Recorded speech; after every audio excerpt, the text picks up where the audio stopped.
Hello everyone, my self खुशी and आज का जो हमारा टॉपिक है वो है इंटरनेशनल पेमेंट सिस्टम। हम इससे पहले की वीडियो में कंप्लीट कर चुके हैं कि इंटरनेशनल पेमेंट मेथड कौन कौन से होते हैं, जैसे कि लेटर ऑफ क्रेडिट होता है, कंसाइनमेंट परचेज होता है, open account, down payment, cash in advance and documentary collection. तो ये 5-6 तरह के मेथड्स होते हैं। और भी तरह के मेथड्स होते हैं, लेकिन पॉपुलर जो हैं वो ये 5-6 तरह के जो मैंने बताए हैं आपको मेथड्स, वो मेथड्स होते हैं। जिसमें मोस्ट पॉपुलर जो है वो है लेटर ऑफ क्रेडिट, जो कि बहुत ज्यादा चलता भी है। इसके मैंने आपको टाइप्स भी करवा दिए हैं, सब कुछ आपको मैंने एक वीडियो में स्पेशल वीडियो बना के आपको सब कुछ कवर कर दिया है। तो आज का जो हमारा टॉपिक है वो है इंटरनेशनल पेमेंट सिस्टम। तो आज हम करेंगे कि इंटरनेशनल पेमेंट सिस्टम होता क्या है, इसकी हमारे फीचर्स क्या है, क्या इंपॉर्टेंस है, क्या क्या प्रॉब्लम्स क्रिएट हो जाती हैं जब भी हम इंटरनेशनल पेमेंट करते हैं। तो आज हम ये पूरा सिस्टम पढ़ेंगे कि कैसे इंटरनेशनल पेमेंट की जाती है। तो इंटरनेशनल पेमेंट सिस्टम को करने से पहले हमें ये समझना होगा कि ये पेमेंट होता क्या है। तो पेमेंट क्या होता है कि when some amount is transfer from one person to another person. जब हम एक पर्सन से दूसरे पर्सन को कभी भी कोई भी अमाउंट जो ट्रांसफर करते हैं, जब एक पर्सन से दूसरे व्यक्ति को, एक पर्सन से अनदर पर्सन को जब भी हम कोई भी अमाउंट ट्रांसफर करते हैं, कोई भी अमाउंट एक पर्सन से दूसरे पर्सन को देते हैं, तो उसे हम बोलते हैं पेमेंट। एक चीज इसमें ध्यान रखने वाली है कि सिर्फ अमाउंट ही नहीं, हम कभी भी कोई भी इंफॉर्मेशन भी देते हैं तो उसे भी हम इंटरनेशनल पेमेंट सिस्टम के अंडर रखते हैं। मतलब कि अमाउंट मतलब कि कोई भी मनी या फिर कोई भी इंफॉर्मेशन जब हम ट्रांसफर करते हैं किसी वन पर्सन से अनदर पर्सन की तरफ, जब भी ट्रांसफर होती है तो उसे पेमेंट बोलते हैं। ठीक है, तो इकोनॉमिक ट्रांजेक्शन्स जो होती हैं between two parties and non economic transactions भी इसमें इंक्लूड होंगी। Non economic, both economic and non economic transactions जब भी दो पार्टीज के बीच में होंगी तो उसे हम पेमेंट बोलेंगे। ठीक है, तो पेमेंट में दो तरीके की पेमेंट्स होती हैं। First is the domestic payment and the second is the international payment system. हम जो कर रहे हैं वो इंटरनेशनल पेमेंट सिस्टम है, लेकिन हमें पता होना चाहिए कि डोमेस्टिक पेमेंट क्या होती है। डोमेस्टिक पेमेंट आपको पता ही होगा कि जब भी आप कोई भी चीज किसी शॉप से खरीदते हैं या कोई भी सर्विसेज देते हैं या लेते हैं, तो आपको कुछ ना कुछ पेमेंट दी जाती है या आप उस पर्सन को पेमेंट देते हैं जिससे आपने सर्विसेज ली हैं, तो वो होते हैं डोमेस्टिक पेमेंट। जैसे कि देखो क्या कह रहा है कि when a payment is made within the boundary of a country is known as a domestic payment. जैसे कि आपको पता है कि हम इंडिया में रहते हैं, अगर आप इंडिया के पर्सन है जो वीडियो देख रहे हैं तो आप इंडिया में रहते हैं या किसी अनदर कंट्री में भी रहते हैं, तो मैं इंडिया का एग्जांपल दे रही हूँ कि इंडिया का पर्सन एक स्टेट में रहता है और दूसरी स्टेट से कोई भी ट्रेड कर रहा है, तो जब भी पेमेंट करेगा तो उसे हम बोलेंगे डोमेस्टिक पेमेंट। नेक्स्ट जो आता है वो हमारा इंटरनेशनल पेमेंट। इंटरनेशनल पेमेंट में क्या होता है कि इसमें दो पार्टीज होती हैं। The first is the payer and second is the receiver, जो रिसीव करेगा। ठीक है, तो ये जो दोनों पार्टीज होती हैं वो अनदर कंट्रीज में बिलोंग करती हैं। जैसे कि जो फर्स्ट पर्सन होगा वो इंडिया का होगा, ठीक है, वह फर्स्ट पर्सन इंडिया का होगा और वो ट्रेड कर रहा होगा किसी अनदर कंट्री से, फॉर एग्जांपल चाइना। ठीक है, चाइना से कर रहा होगा या फिर अमेरिका से कर रहा होगा, तो इसको ही बोलते हैं कि इंटरनेशनल पेमेंट। की एक जो कंट्री है उसका जो पर्सन है वो किसी और से ट्रेड कर रहा है या फिर कोई भी ऐसी एक्टिविटीज कर रहा है जिससे उसे पेमेंट मिल रही है। कई बार कुछ एक्टिविटीज नहीं की जाती हैं फिर भी उन्हें पेमेंट मिलती है, जैसे कि कोई डोनेशन मिल जाता है या कोई भी ग्रांट मिल जाता है या कुछ भी मिल जाता है, उसे नॉन इकोनॉमिक एक्टिविटी बोलते हैं। तो इंटरनेशनल पेमेंट क्या कहता है कि international payment international payment system, the payer and receiver is situated in the different countries. जो पेयर होता है या रिसीवर होता है, दोनों जो पर्सन होते हैं वो अनदर कंट्रीज में बिलोंग करते हैं। वो एक ही कंट्रीज से होंगे तो उसे डोमेस्टिक पेमेंट बोल देंगे। अनदर डिफरेंट कंट्रीज से जब वो होते हैं तब उन्हें क्या बोला जाता है, इंटरनेशनल पेमेंट हो रही है, हम ये बोलते हैं। इन दिस वे, इस वे में क्या होता है, the international payment system is that system, वो सिस्टम होता है जिसमें टू कंट्रीज होती हैं, which is between two countries. जो पेमेंट सिस्टम होता है वो एक ही कंट्री में होगा तो डोमेस्टिक, और अगर दो कंट्रीज में सिचुएटेड हो रहा है तो उसे हम बोलेंगे इंटरनेशनल पेमेंट। फिर कहते हैं ना इंटरनेशनल पेमेंट जो है उसमें सिटीजन, गवर्नमेंट एंड अनदर जो ऑर्गेनाइजेशन होती है, एनी ऑर्गेनाइजेशन, कोई भी ऑर्गेनाइजेशन जो होती है एक कंट्री की, वो पेमेंट करती है किसको, टू अनदर कंट्री की, जो हमारी कंट्री से आउटसाइड की जो कंट्री है उसको, उसके जो सिटीजन है, गवर्नमेंट है या ऑर्गेनाइजेशन है, उसको पेमेंट करते हैं। तो इंटरनेशनल पेमेंट सिस्टम क्या कहता है कि कोई भी सिटीजन, गवर्नमेंट या फिर any organisation of a country makes payment to the citizen, government और any organisation located outside of the country, तो उसे हम बोलेंगे कि ये क्या हो रहा है, हमारी इंटरनेशनल पेमेंट सिस्टम हो रहा है, इंटरनेशनल पेमेंट की जा रही है, हम ये बोलेंगे। ठीक है, एक एग्जांपल के थ्रू समझाती हूँ कि क्या बोल रहा है कि जो एक पर्सन है, मिस्टर ए हम बोल सकते हैं, ये इंडिया का पर्सन है और मिस्टर बी से वो ट्रेड कर रहा है। इसने इससे क्या किया, गुड्स ली, और इसे जो अमेरिका का पर्सन है वो इसे क्या कर रहा है, गुड्स दे रहा है। गुड्स दे रहा है या फिर कोई भी सर्विसेज दे रहा है, तो उस सर्विसेज के बदले में कोई ना कोई पेमेंट लेगा। तो ये पर्सन जो है वो इसे पेमेंट कर रहा है अमेरिका के पर्सन को। अब ये चीज ध्यान रखो, ये इंडिया का पर्सन है, ये अमेरिका का पर्सन है। 2 पार्टीज हो गई।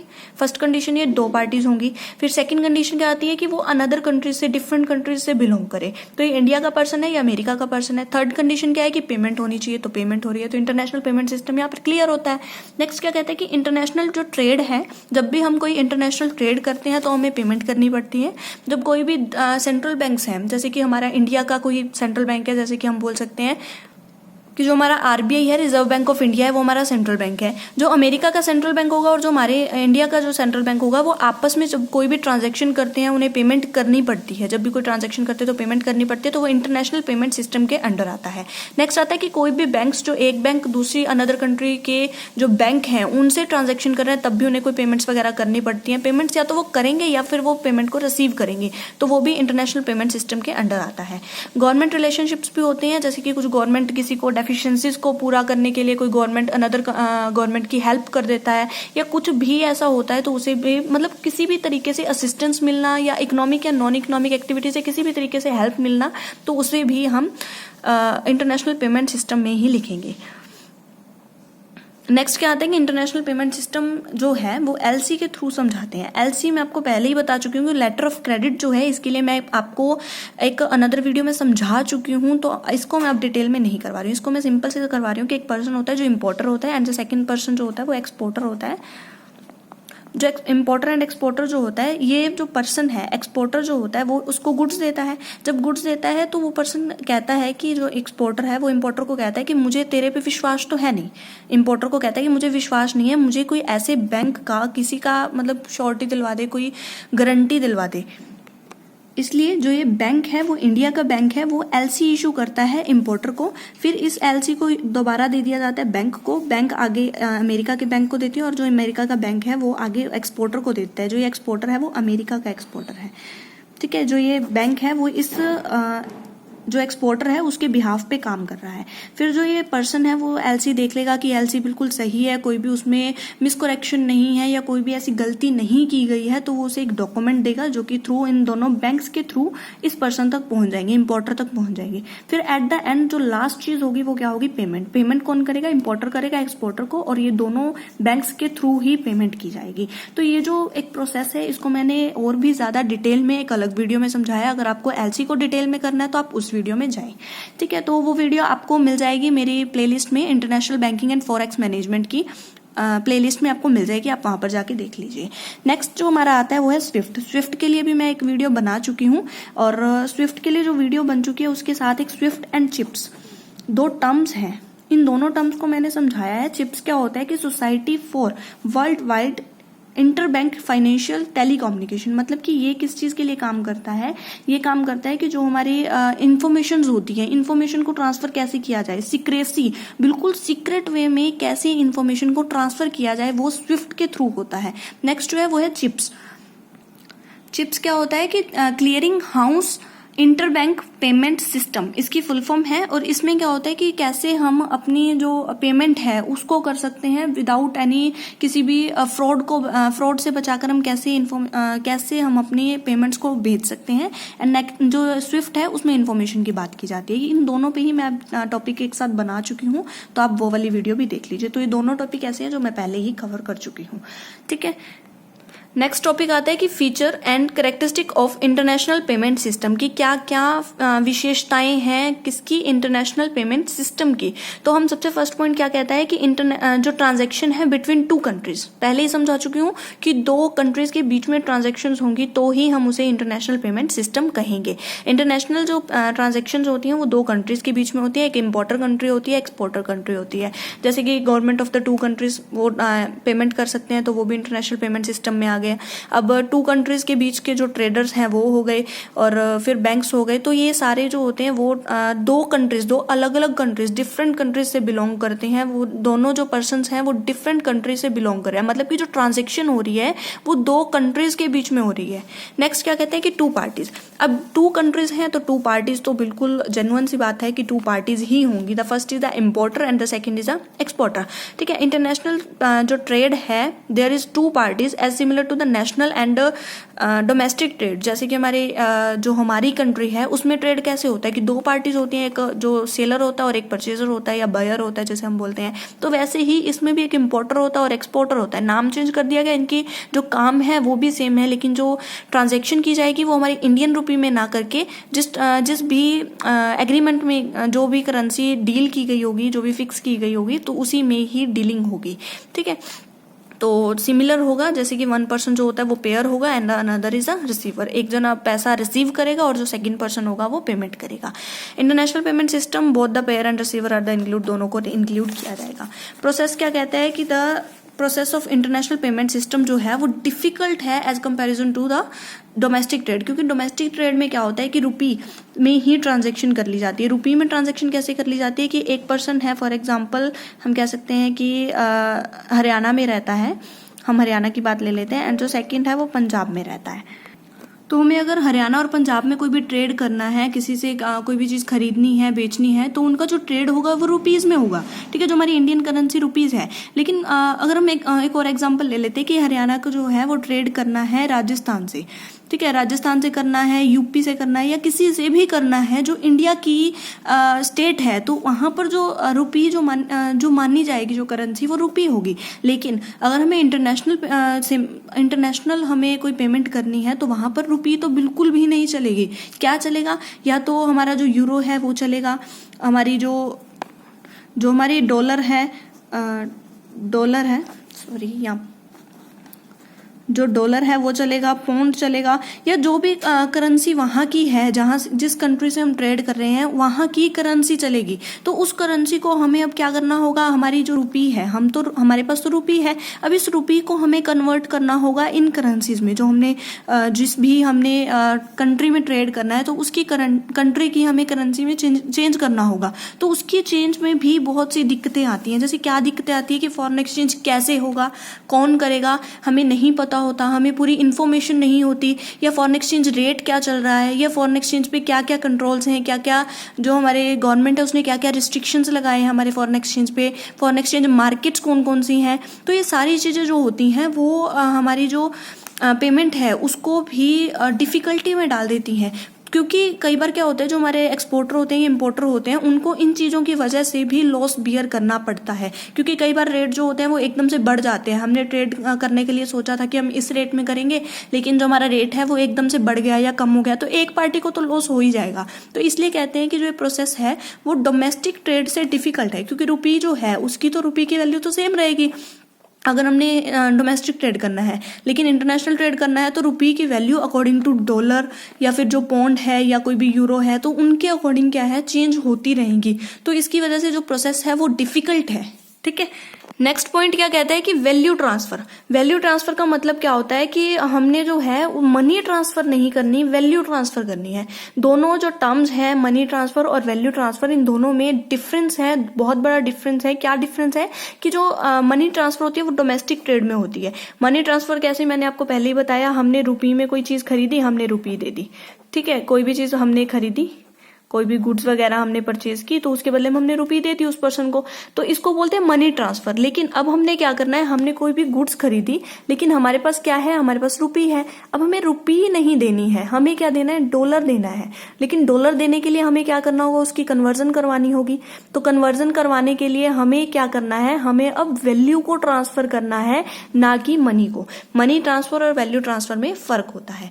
तो जो करेंसी है दोनों कंट्रीज की वो डिफरेंट होती है एक दूसरे से, इसलिए जो करेंसी जो एक्सचेंज होती है वो बैंक्स के थ्रू होती हैं। मोस्ट ऑफ द बैंक्स हैं या एजेंट्स होते हैं, ब्रोकर्स होते हैं जो ऐसा काम करते हैं, मतलब कि जो ट्रेड में हेल्प करते हैं लोगों की, और जो एक्सचेंज है वो करके देते हैं करेंसी का। ठीक है, और क्या कहते हैं, एक और फीचर है बहुत ही इंपॉर्टेंट, क्या कहते हैं कि economic and non economic activities. Economic and non economic activity क्या कहता है कि जो एक्सपोर्ट है और इम्पोर्ट होता है, हम लोन लेते हैं या लोन देते हैं। ठीक है, लोन होता है, ब्रोइंग्स होती हैं। ठीक है, तो जो इंटरेस्ट हम पेमेंट करते हैं, इंटरेस्ट रिसीव्ड करते हैं, तो ये जो सारी एक्टिविटीज है ना, ये पैसों से रिलेटेड एक्टिविटीज हैं, इसलिए इन्हें बोला जाता है इकोनॉमिक एक्टिविटीज। ठीक है, तो इसमें क्या है कि 1 पर्सन जो होगा वो पेयर होगा, मतलब कि जो पेमेंट कर रहा है, और जो दूसरा पर्सन होगा वो रिसीवर होगा, जो रिसीव कर रहा है उस पेमेंट को। और ये एक्टिविटीज इस तरह की इकोनॉमिक एक्टिविटीज कहलाती हैं। नेक्स्ट क्या कहलाता है, नेक्स्ट क्या होता है कि कभी असिस्टेंस दी जाती है। असिस्टेंस होती है हेल्प देना, कोई ग्रांट देना, डोनेशन देना, ट्रांसफर करना फंड्स को, या फिर नॉन रेजिडेंट्स के द्वारा जो भी ट्रांसफर किए जाते हैं फंड्स वो, या फिर जो एम्बेसी एक्सपेंसेस होते हैं जैसे कि दूतावास के जो भी खर्चे होते हैं वो, या फिर जो टूरिस्ट के एक्सपेंसेस होते हैं, जो लोग घूमने जाते हैं, जो टूर पे जाते हैं, टूरिस्ट जो एक्सपेंसेस होते हैं वो होते हैं, गेम्स एक्सपेंसेस होते हैं, ये नॉन इकोनॉमिक एक्टिविटीज है। नॉन इकोनॉमिक एक्टिविटीज कैसे, क्योंकि हमने जो फॉर एग्जांपल हमने लिया कि ग्रांट है, डोनेशन है। डोनेशन क्या होता है कि हमने अगर एक बार डोनेशन दे दिया तो वो डोनेशन दे दिया, हम उनको उनसे रिटर्न में कुछ नहीं मांगते कि हमें थोड़े टाइम बाद हमने जो डोनेशन दिया था हमें वो वापस करो, ऐसा नहीं हो सकता। डोनेशन मतलब वन साइडेड पेमेंट है हमारी ये। तो वन साइडेड पेमेंट जो होती है वो नॉन इकोनॉमिक एक्टिविटीज में आती है, जैसे कि डोनेशन, ग्रांट, या फिर कोई नॉन रेजिडेंट्स जो हैं वो अपने जो फैमिली है, अपने जो पेरेंट्स है, स्पाउस है, या जो उनके चिल्ड्रंस है तो उनको कुछ भी भेजती हैं, तो वो जो होते हैं वो हमारे नॉन इकोनॉमिक एक्टिविटीज में आते हैं। जो ये है वो इकोनॉमिक एक्टिविटीज है, ये नॉन इकोनॉमिक एक्टिविटीज है। ठीक है, नेक्स्ट हमारा क्या आता है कि क्या क्या नीड्स हैं, क्या क्या इंपॉर्टेंस है हमारी इंटरनेशनल पेमेंट सिस्टम की। ठीक है, तो सबसे फर्स्ट क्या कहता है कि मर्चेंडाइज ट्रांजैक्शन। इसमें पहले कौन सी ट्रांजैक्शन होती हैं, मर्चेंडाइज ट्रांजैक्शन होती हैं। एक्सपोर्ट एंड इम्पोर्ट गुड्स की जाती है, गुड्स को एक्सपोर्ट किया जाता है और इम्पोर्ट किया जाता है। किन गुड्स को, first is the consumer goods and the second is the industrial goods. अब आपको ये पता होना चाहिए कि कंज्यूमर गुड्स कौन सी होती हैं एंड इंडस्ट्रियल गुड्स कौन सी होती हैं। कंज्यूमर गुड्स होती हैं जो कंज्यूमर को डायरेक्टली दे दी जाती हैं यूज करने के लिए। ठीक है, जो डायरेक्टली दे दी जाती हैं यूज करने के लिए तो उसे बोलते हैं हम कंज्यूमर गुड्स। और जो इंडस्ट्रियल गुड्स होती हैं वो इनडायरेक्टली कंज्यूमर की गुड्स को बनाने के काम आती हैं, जैसे कि कोई मशीनरी वगैरह होती है, कोई मशीनरी होती है तो मशीनरी को परचेज किया जाता है बाहर से, हम उनको पेमेंट कर देते हैं। हमने बाहर से खरीदा, मतलब कि हमने इम्पोर्ट करवाया और हमने क्या कर दी, पेमेंट कर दी, तो वो पेमेंट सिस्टम में आ जाएगा। लेकिन आपको इंडस्ट्रियल गुड्स समझाने के लिए मैं एक एग्जांपल देती हूँ कि जैसे कि हमने मशीनरी मंगवाई और उस मशीनरी से हम गुड्स को प्रोड्यूस कर रहे हैं। डेली यूज की जो गुड्स होती हैं कंज्यूमर्स की, उनको हम उनको प्रोड्यूस कर रहे हैं और उनको प्रोड्यूस करने के बाद हम उन्हें क्या है, कंज्यूमर को सेल कर रहे हैं, तो वो हो जाती हैं हमारी इंडस्ट्रियल गुड्स। लेकिन कंज्यूमर गुड्स कौन सी होती है कि हमने कंज्यूमर गुड्स को ही इंपोर्ट किया और वो सीधा सीधा हम कंज्यूमर्स को बेच रहे हैं, उनमें कोई भी हम एडिशन नहीं कर रहे हैं, कुछ भी कम नहीं कर रहे हैं, कुछ ज्यादा नहीं कर रहे हैं। जैसे हमने इंपोर्ट किया वैसे का वैसा हमने आगे कंज्यूमर्स को सेल कर दिया। लेकिन इंडस्ट्रियल गुड्स जिसको हम आगे प्रोसेस में डालते हैं, हम आगे उनको बनाते हैं, प्रोड्यूस करते हैं, तो वो इंडस्ट्रियल गुड्स होती हैं। नेक्स्ट क्या है कि why this transaction is done, ये ट्रांजैक्शंस क्यों की जाती हैं, हम क्यों गुड्स को या सर्विसेज को इंपोर्ट करते हैं या एक्सपोर्ट करते हैं। ठीक है, देखो सबसे first deficiency of goods in one country, हमारी कंट्री में या अनदर कंट्री में जहां पर हम एक्सपोर्ट कर रहे हैं या फिर जहां से हम इंपोर्ट करवा रहे हैं, इन दोनों कंट्री में से किसी एक कंट्री को क्या होगी, डेफिशिट होगी, मतलब कि कमी होगी गुड्स की कमी होगी। तो हमें क्या मंगवाना पड़ेगा, हम अपनी कंट्री के अकॉर्डिंग लेते हैं कि जैसे हमें किसी भी गुड्स की कमी थी किसी भी एक कंट्री में, जैसे कि इंडिया है, इंडिया में किसी गुड्स की कमी थी तो हमने क्या किया उस गुड्स को इंपोर्ट करवा लिया, हमने वहां से मंगवा लिया। Deficiency in new technology in one countries, हमारी जो कंट्री है उसमें जो टेक्नोलॉजी की कमी थी तो इसलिए हमने उस सर्विसेज को इंडिया में ले लिया। नेक्स्ट क्या है, limited resources in one country, एक कंट्री है उसके पास सब कुछ है, गुड्स भी प्रोड्यूस कर सकता है, टेक्नोलॉजी भी अच्छी है, लेकिन रिसोर्सेज अच्छे नहीं है। रिसोर्सेज अच्छे नहीं होने की वजह से या तो रिसोर्सेज अच्छे नहीं है, लिमिटेड मतलब कि बस कुछ है, गिने चुने हमारे पास रिसोर्सेज है जिनसे हम ह्यूज प्रोडक्शन नहीं कर सकते, तो इसलिए क्या है, लिमिटेड रिसोर्सेज है। एक्सपेंसिव प्रोडक्शन, नेक्स्ट क्या था कि हमारे पास सब कुछ है, रिसोर्सेज भी हमारे पास अच्छे हैं, हमारे पास टेक्नोलॉजी भी अच्छी है, हम गुड्स को अच्छे से प्रोड्यूस कर सकते हैं, लेकिन बहुत महंगा प्रोडक्ट प्रोड्यूस होगा और लोग खरीदेंगे नहीं, तो इसलिए बाहर से मंगवा लो, चीप रेट पर मंगवाओ और आगे क्या है, सेल कर दो। नेक्स्ट क्या कहता है कि डिफिकल्ट टू प्रोड्यूस करना डिफिकल्ट है, मतलब उससे हमारा बहुत सारी चीजें बना भी सकते हैं, हमारे पास टेक्नोलॉजी भी है, लेकिन प्रोड्यूस करना डिफिकल्ट है, इसलिए भी हम एक्सपोर्ट और इंपोर्ट करते हैं गुड्स को। नेक्स्ट क्या आता है, सर्विस ट्रांजेक्शन क्या कहता है, जैसे हमने ऊपर गुड्स की बात की वैसे ही हम सर्विसेज की बात करते हैं। इन टुडे एरा, जो आज का हमारा युग है, आज का जो समय है, उसमें क्या होता है, transaction of services between two countries take place. आजकल जो है सिर्फ गुड्स पर ही नहीं टिके हैं, हम सर्विसेज भी बाहर की कंट्री से मंगवाते हैं, और जो सर्विसेज हम एक्सपर्ट हैं, जो हमारी कंट्री के लोग जिस सर्विसेज में एक्सपर्ट हैं, वो हम बाहर रेंडर भी करते हैं। तो a country can avail those services which is not in their home and domestic country, जो हमारी कंट्री में नहीं है हम वो बाहर से मंगवा सकते हैं। कौन कौन सी ऐसी चीज़ें हैं जो हम बाहर से मंगवा सकते हैं या बाहर लोगों को हम दे सकते हैं, कौन कौन सी सर्विसेज, तो वो कौन कौन सी है? इंफॉर्मेशन टेक्नोलॉजी हो गई, एजुकेशन दे सकते हैं, आप मेडिकल फैसिलिटी दे सकते हैं। तो ये एक्सेट्रा बहुत सी एक्टिविटीज़ हैं, बहुत सी सर्विसेज हैं जो प्रोवाइड की जाती हैं अनदर कंट्री, जो हमें प्रोवाइड करती है और हम भी अनदर कंट्रीज़ को प्रोवाइड करते हैं सर्विसेज। तो इन सर्विसेज को देने के बदले में हम फ्री फंड में तो किसी को कुछ देंगे नहीं, ना ही हम गुड्स देंगे और ना ही हम सर्विसेज देंगे। तो हमें क्या है, अगर हम सर्विसेज ले रहे हैं तो हमें पेमेंट करनी पड़ेगी, और अगर हम सर्विसेज ले रहे हैं तो सर्विसेज ले रहे हैं तो हमें पेमेंट करनी पड़ेगी, और अगर हम सर्विसेज दे रहे हैं तो हमें पेमेंट लेनी होगी, हम रिसीवर होंगे उस वक्त। नेक्स्ट क्या कहते हैं कि international debt and external debt. क्या कहते हैं कि इंटरनेशनल डेट, डेट का मतलब क्या होता है कि बाहर से ऋण लेना, ऋण मतलब उधार लेना, ठीक है। एक्सटर्नल, इंटरनेशनल मतलब बाहर की कंट्री से या एक्सटर्नल पार्टी से क्या है, ऋण लेना। तो क्या कहते हैं कि जो हमारी कंट्रीज हैं वो इंटरनल रिसोर्सेज की उसे नीड होती है, ठीक है। हर एक कंट्री को नीड होती है, क्योंकि जो हर एक कंट्री के पास रिसोर्सेज फुल नहीं होते हैं। बहुत सी ऐसी कंट्रीज होती हैं जिनके पास रिसोर्सेज लिमिटेड होते हैं। तो उसी तरीके से जो इंडिया है उसके पास भी जो रिसोर्सेज हैं वो लिमिटेड है, बिल्कुल हाई लेवल के रिसोर्सेज नहीं है, बहुत से लिमिटेड रिसोर्सेज हैं, और एक्सपेंसिव प्रोडक्शन होता है, जिसकी वजह से क्या है, इंडिया को लोन लेना पड़ता है, डेट लेना पड़ता है फॉर इंटरनेशनल कंट्रीज। तो इसलिए भी international payment system, international payment की जाती है, इंटरनेशनल पेमेंट सिस्टम एग्जिस्टेंस में आता है। नेक्स्ट क्या कहते हैं कि एक्सटर्नल एड। एड क्या होता है कि जो हमारी हेल्प होती है, एड का मतलब होता है कि हेल्प करना किसी भी चीज से। तो क्या है, एक्सटर्नल एड्स, हमें बाहर की पार्टी से जो भी एड्स, जो भी हमें हेल्प मिलती है तो इंटरनेशनल पेमेंट सिस्टम में आता है।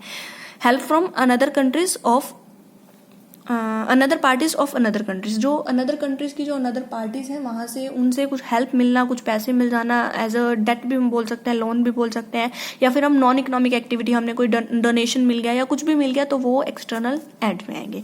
नेक्स्ट है कंपनसेशन। कई बार क्या होता है कि जो गवर्नमेंट ऑफ द कंट्री होती है वो कई बार क्या होता है, एक कंट्री की जो गवर्नमेंट है वो अनदर कंट्री की गवर्नमेंट को कुछ पैसे दे देती है एज अ कंपनसेशन। क्यों देती है? क्योंकि जो वो एक कंट्री है जो कि जिसको दिया जा रहा है कंपनसेशन, वो बहुत ज्यादा क्राइसिस में चल रही है, वार हुआ है या कोई भी ऐसी चीज आई है, बहुत मंदी हो गई है वहां पे, इसलिए जो गवर्नमेंट है एक कंट्री की गवर्नमेंट दूसरी कंट्री की गवर्नमेंट को कुछ कंपनसेशन देती है उस खर्चे को, उस नुकसान को कवर करने के लिए। Sometime the government of a one country पे some money to another government of another country as compensation at the time of war, crisis and etc. Next क्या कहते हैं, the payment of interest। अगर हमने कोई भी लोन लिया है तो लोन, जैसे हमने पहले किया इंटरनेशनल, हमने डेट किया, हमने कंपनसेशन किया, एक्सटर्नल एड किया। अब कोई भी एक्सटर्नल एड अगर हमारी नॉन इकोनॉमिक एक्टिविटी है तो हमें पेमेंट करने की जरूरत नहीं है, लेकिन अगर इकोनॉमिक एक्टिविटी है तो हमें उस जो हमारा लोन है उस पर हमें इंटरेस्ट पेमेंट करना होगा, तो वो इंटरेस्ट पेमेंट सिस्टम के अंदर आएगा। रिपेमेंट ऑफ लोन, अगर हमने वो लोन लिया है, डेट लिया है, तो उसको हमें रिपेमेंट भी तो करना है, तो वो भी हमारा पेमेंट के अंदर आएगा। नेक्स्ट क्या कहते हैं, रॉयल्टी। अगर रॉयल्टी क्या होती है कि जब भी कोई कंपनी है, कोई भी इनोवेशन करती है, कोई नई चीज लेके आते हैं तो उस पर ट्रेडमार्क करवा लेती हैं। ट्रेडमार्क करवाने से क्या होता है कि उनकी जो फॉर्मूला है, जो उनका फॉर्मूला है वो किसी को बताया नहीं जाएगा।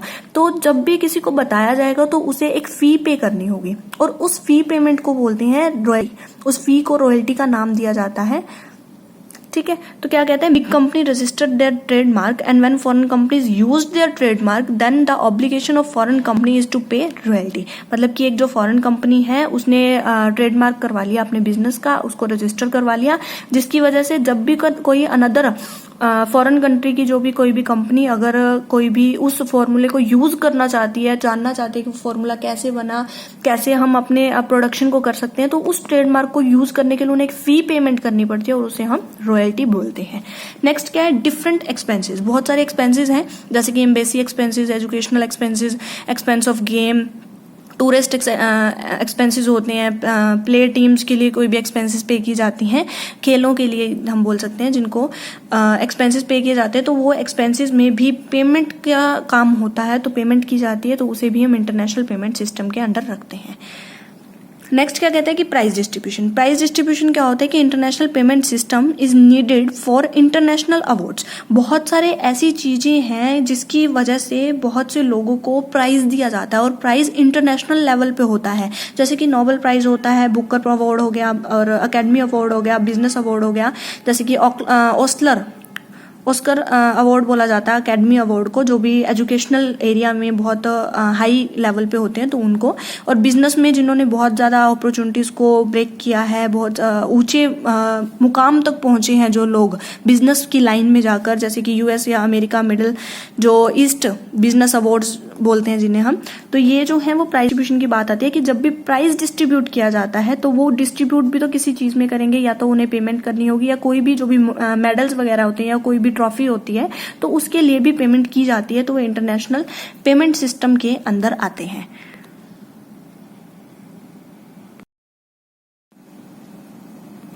नेक्स्ट हम करेंगे कि इंटरनेशनल पेमेंट सिस्टम में क्या क्या प्रॉब्लम्स अराइज होती हैं। अब एक चीज देखी जाए तो कोई भी चीज है तो उसमें अगर कुछ हमें प्रॉफिट्स होते हैं तो कुछ लॉस भी होते हैं, तो इसमें लॉस क्या है, क्या क्या हमें प्रॉब्लम्स को फेस करना पड़ता है। तो सबसे फर्स्ट अगर हम इंटरनेशनल पेमेंट सिस्टम करेंगे तो वहां पर डिफरेंट करेंसीज होती हैं।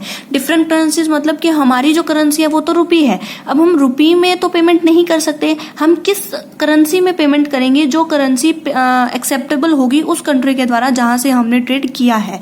ठीक है, तो every country have their own currency which is only acceptable bye their own company, their own country. तो उनकी ही कोई भी कंट्री है तो उसकी जो करेंसी है वो उसी की कंट्री में एक्सेप्टेबल होगी। ठीक है, एवरी जो इंपोर्टर है वो चाहता है कि वो पेमेंट करे अपनी करेंसी में, but the value of currency is fluctuating, जो वैल्यू है वो फ्लक्चुएट होती रहती है, जिसकी वजह से जो प्रॉब्लम अराइज हो जाती है इंटरनेशनल पेमेंट में। तो डिफरेंट करेंसीज हैं, एक पर्सन जो इंपोर्टर है वो चाहेगा कि उसकी जो पेमेंट है वो उसकी करेंसी में हो, लेकिन जो एक्सपोर्टर है वो चाहेगा जो पेमेंट है वो उसकी करेंसी में हो। तो इन दोनों के बीच में एक कंट्रोवर्सी चीज हो जाती है, जिसकी वजह से पेमेंट जो सिस्टम है इंटरनेशनल पेमेंट सिस्टम में प्रॉब्लम अराइज होती है। नेक्स्ट आता है एक्सचेंज रेट। एक्सचेंज रेट क्या कहता है कि exchange rate there are variations in the exchange rate. जो एक्सचेंज रेट है वो वेरिएट करता रहता है according to situation, according to the time, मतलब कि उसमें फ्लक्चुएशंस आती रहती हैं। So determine the foreign exchange is difficult process. जो फॉरेन एक्सचेंज रेट जो है, जो रेट होता है उसको डिटरमाइन करना बहुत ही डिफिकल्ट होता है, ये बहुत ही डिफिकल्ट प्रोसेस है। So the payment made by a person is change due to change in rate. जो पेमेंट है वो चेंज होने की वजह से जो पेमेंट है वो भी चेंज हो जाएगी, रेट चेंज हुआ तो पेमेंट भी चेंज हो जाएगी। एग्जाम्पल ले सकते हैं, जैसे कि हम $1 के बदले में हम 60 रुपीज दे रहे थे, लेकिन अब क्या हुआ, जो रुपी का जो वैल्यू है उसमें फ्लक्चुएशंस आई, अब हमें 67 रुपीज देने पड़ते हैं $1 के लिए। तो पहले तो हम कम दे रहे थे, अब हमें ज्यादा देने पड़ेंगे, जिसकी वजह से पेमेंट चेंज हो गई। एक्सचेंज रेट चेंज होने से पेमेंट भी चेंज हो गई। ठीक है, तो एक्सचेंज कंट्रोल क्या कहते हैं, जो गवर्नमेंट है उसने कंट्रोल किया है एक्सचेंज रेट को, मतलब जो गवर्नमेंट है वो बहुत से रिस्ट्रिक्शंस लगाते हैं किस पे, एक्सचेंज रेट पे। Due to change exchange rate, due to exchange control there is delay in payment. क्योंकि जो एक्सचेंज कंट्रोल होता है ना, जो भी गवर्नमेंट रिस्ट्रिक्शंस लगाती हैं उसकी वजह से जो पेमेंट है उसमें रुकावट पैदा होती है, देर होती है पेमेंट करने में, डिले होता है, एंड लॉस टू बिजनेसमैन। किसी एक पार्टी को लॉस होगा, किसी अनदर पार्टी को प्रॉफिट होगा जब भी कोई भी फ्लक्चुएशंस होंगी एक्सचेंज रेट में। ठीक है, तो exporter and importer are limited and restrictive due to the exchange control. इसीलिए क्या किया गवर्नमेंट ने, कुछ कंट्रोल्स लगाए ताकि जो उनके एक्सचेंज रेट को कंट्रोल किया जा सके, ताकि जो एक्सपोर्टर और इंपोर्टर के इंटरेस्ट को सेव किया जा सके, उनके इंटरेस्ट को कोई भी बहुत ज्यादा हानि ना हो, लॉस ना हो। ठीक है, नेक्स्ट क्या कहता है कि बैंकिंग सिस्टम। बैंकिंग सिस्टम कहता है कि इंटरनेशनल ट्रेड जो है and international payment is only possible through banks. क्योंकि अगर एक एक्सपोर्टर और एक इंपोर्टर, उन दोनों को एक दूसरे पर ट्रस्ट नहीं है कि वो पेमेंट पर्सन कर देगा या नहीं करेगा। जैसे कि जो एक्सपोर्टर है उसने दे दिए हैं, गुड्स दे दिए हैं, अब वो पर्सन जो जिसने इंपोर्ट किया है उसे पेमेंट करनी है। अगर वो फ्रॉड कर जाए तो फ्रॉड को दूर करने के लिए जो बैंक्स हैं वो एग्जिस्टेंस में आती हैं। जैसे कि लेटर ऑफ क्रेडिट में 2 बैंक्स आए थे, वैसे ही बैंकिंग सिस्टम भी है ये। ठीक है, जो पेमेंट्स है, जो इंटरनेशनल ट्रेड है और पेमेंट है वो पॉसिबल हो पाता है बैंक के द्वारा। और this type of payment is made by banks whose branch is held in the foreign. जो मेड की जाती है, जो पेमेंट की जाती है, उनके ब्रांच जो होते हैं वो फॉरेन में होते हैं। नेक्स्ट क्या कहते हैं, रिस्क। रिस्क भी होता है इंटरनेशनल पेमेंट में। हम वही कर रहे हैं कि प्रॉब्लम्स क्या है, तो उसमें रिस्क है। रिस्क किस चीज का है, international trade is very risky. Risky होता है, some time payment is goes on the wrong hand, क्योंकि वहां पर स्कैम्स होते हैं, घोटाले होते हैं, बहुत स्कैमर स्कीम्स लगाई जाती हैं, जिनकी वजह से जो पेमेंट्स हैं वो गलत हाथों में चली जाती हैं। या फिर कोई पर्सन जैसे कैश इन एडवांस है, पैसे एडवांस में लेके उन लोगों को जिसने पेमेंट किया उसको जो गुड्स हैं या सर्विसेज हैं वो नहीं दी जाती। तो इसकी वजह से क्या होता है, स्कैम्स बहुत ज़्यादा होते हैं इंटरनेशनल ट्रेड में। और समटाइम्स सम कंपनीज जो टू कंपनीज का जो होता है एंड जो रिसीवर्स होते हैं उनका सिमिलर नेम होता है, जिसकी वजह से जो पेमेंट होती है वो अनदर पर्सन के हैंड में चली जाती है। इंपोर्टर के बिहाफ पे क्या कहते हैं कि importer wants to make delay until he और she received goods and exporter जो है wants to payment before the goods shipment. क्या कहते हैं कि जो एक्सपोर्टर है जिसने अपनी गुड्स भेजनी है वो क्या चाहता है कि उसको पेमेंट जल्दी से जल्दी मिल जाए, जितनी जल्दी मिल सकती है, शिपमेंट से पहले ही मिल जाए। लेकिन जो इंपोर्टर है वो क्या कहता है, वो देरी करना चाहता है, जब तक उस पर्सन को गुड्स मिल नहीं जाती तब तक वो पेमेंट नहीं करना चाहता। तो इस चीज को दूर करने के लिए ही बहुत सी चीजें की जाती हैं। और ये जो है वो सेम हमने इंटरनेशनल पेमेंट सिस्टम के इंटरनेशनल पेमेंट मेथड में करवा दिया है। तो ये चीज आप वहां से कर सकते हैं, ठीक है। नेक्स्ट क्या कहते हैं कि difficulties in payment of scarce currencies, क्योंकि बहुत सारे स्केर्स करेंसीज होती हैं जो दुर्लभ होती हैं, तो इन करेंसीज में पेमेंट करने में भी बहुत सी डिफिकल्टीज को फेस करना पड़ता है। If the receiver demands the currency which is scarce, जो दुर्लभ करेंसी है उसकी डिमांड कर देता है अगर कोई भी जिसने रिसीव करनी है, तो दिस टाइप ऑफ जो प्रॉब्लम्स है वो इंटरनेशनल पेमेंट सिस्टम में अराइज होती हैं। तो ये सारी हमने प्रॉब्लम्स की। इससे पहले हमने नीड्स की, क्या क्या इंपॉर्टेंस है, क्या क्या नीड्स हैं और क्या क्या हमारी फीचर्स हैं, कैरेक्टरिस्टिक्स हैं, तो हमने ये सारा कुछ कर लिया है। तो ये सारी चीजें आती हैं इंटरनेशनल पेमेंट सिस्टम में। नेक्स्ट क्या कहता है कि इंटरनेशनल पेमेंट सिस्टम जो है वो ट्रांसफर करता है करेंसीज को, मतलब कि करेंसीज मतलब कि वैल्यू को ट्रांसफर करता है। और सेकंड क्या बोलते हैं, ऑल्सो ट्रांसफर इन्फॉर्मेशन भी करता है। जैसे कि मैंने आपको स्विफ्ट बताया था, तो स्विफ्ट एक ऐसा सिस्टम है जिससे हम अपनी इन्फॉर्मेशन को सीक्रेट वे से किसी अनदर पर्सन तक पहुंचा सकते हैं। ये किस वे में होता है, नेशनल बाउंड्री से बाहर होता है, अक्रॉस द नेशनल बाउंड्री, मतलब कि ये जो काम होते हैं वो इंटरनेशनल लेवल पर होते हैं। इंटरनेशनल लेवल मतलब कि जो काम होते हैं वो इंटरनेशनल लेवल पे होते हैं। तो ये सारी मेन आपको ये याद रखना है कि जो इंटरनेशनल पेमेंट सिस्टम है वो सिर्फ मनी का ट्रांसफर नहीं करता, वो सिर्फ अमाउंट का ट्रांसफर नहीं करता, साथ ही साथ इंफॉर्मेशन को भी ट्रांसफर करता है, ठीक है। तो नेक्स्ट जो हमारा है वो क्या हमारा है international payment method. International payment method को मैंने पहले ही वीडियो में करवा दिया है, जिसमें हम 6 टाइप्स के हम कवर कर चुके हैं, जिसमें हमने open account, down payment, cash in advance, documentary collection, consignment purchase, इन सबको एक वीडियो में कंप्लीट किया है। And the next last video में हमने लेटर ऑफ क्रेडिट को कंप्लीट किया, जो कि बहुत ही इंपॉर्टेंट टॉपिक है, इसलिए हमने इसकी एक अलग वीडियो बनाई है। Thank you so much for today and मेरी वीडियोस देखते रहिए। आपको जो भी डाउट है वो क्लियर जरूर करें, कमेंट से आप अपने डाउट्स को क्लियर कर सकते हैं। और साथ ही साथ मेरी वीडियो को लाइक जरूर करें, मेरे चैनल को सब्सक्राइब करें और अपने दोस्तों के साथ शेयर भी जरूर करें, क्योंकि उनको भी इससे फायदा होना चाहिए। Thank you so much for listen me very carefully.